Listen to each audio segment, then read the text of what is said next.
Confidence is when you have the knowledge that it's God winning. I worked hard to justify the zeros in the checks written. Gold in my mouth, got a first place, smile with it. Of course the eagles and the pigeons gon' fly different. I've been different my whole life since a child. Hey guys, welcome back to my channel. Today we will be sourcing at TJ Maxx. I am still working on those ungates per my previous video. That is a concern of mine, so we do need to figure that out. In the meantime, let's go sourcing at TJ Maxx and see what we can find. Hey guys, I'm back. It is so packed in here and I don't know. I know I hear so many people talk about that, like the awkwardness, and I'm like, I don't know. But anyway, I'm gonna try to push through.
Guys, so my TJ Maxx trip went okay. I walk away with 4 different products. I spent a lot of time in the beauty category or the beauty section.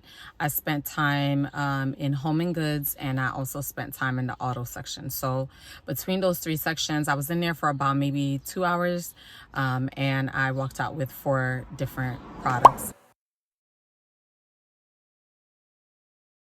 The only thing is, with these type of stores, when you're doing retail arbitrage, you're going to run into limited product availability. So you're not going to walk away with like 30 units or anything like that. So, but still happy that I got a couple of things way better than the Ollie's trip. I'm going to go back tomorrow, see what I can find. I do want to visit the pet section.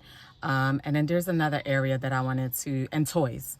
Not bad for my TJ Maxx trip. Far from great, but not bad at all.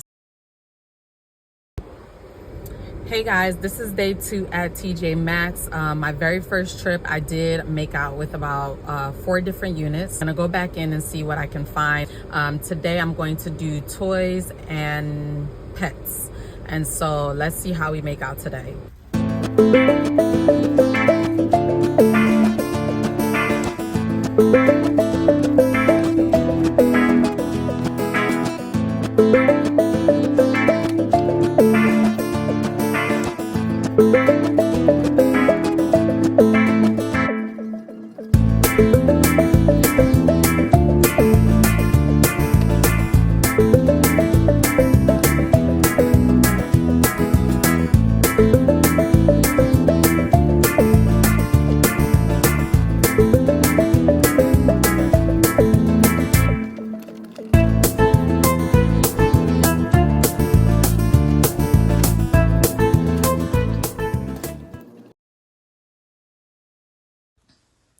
Hey guys, so that second trip was unsuccessful.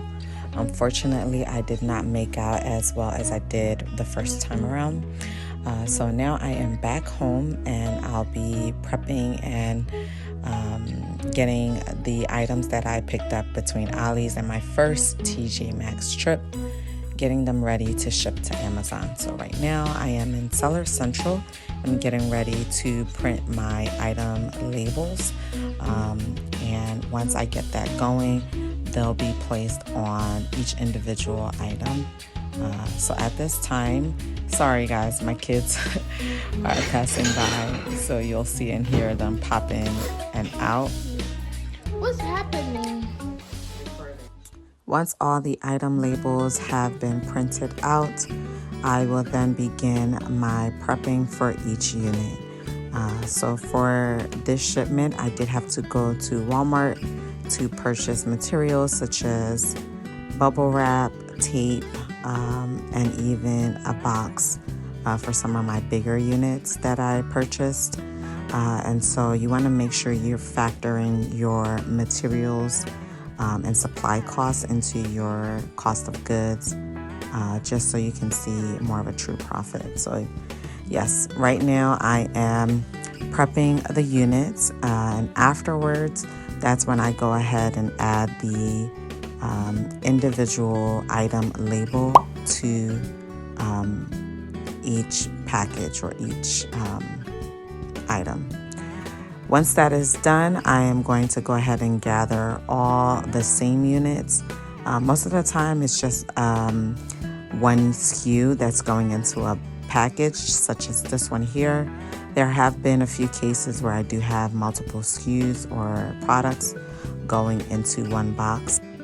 Once the box has been completely sealed, I will then go back to my laptop to print out the carrier labels.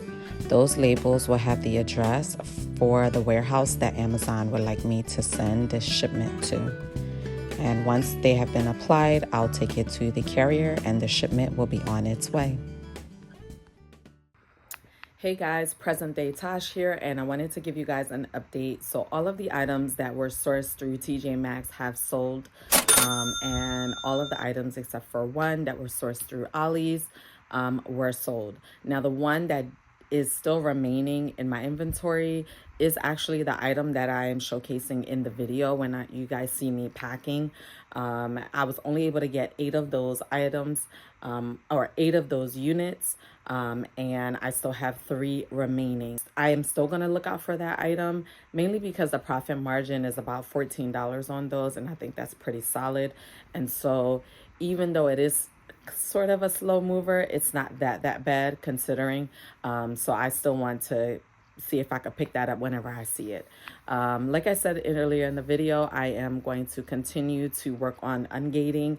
That is the biggest thing, I think, hurdle that you have to kind of push through when you are doing retail arbitrage. Obviously, there are an ungated category and you can focus on those, but being able to find those items and being able to see if there's profit in those items is tricky. And so a lot of the times what's really in demand, they are gated. And so still working through that, as I mentioned earlier in the video. I just want to thank you guys. That video actually was recorded a month ago. I know, I'm really sorry about that, but I thought it was a good follow-up to the video that was posted prior, and so I wanted to upload it, and I honestly didn't want to waste the footage. So if you made it this far in the video, I just want to say thank you. Until next time, bye.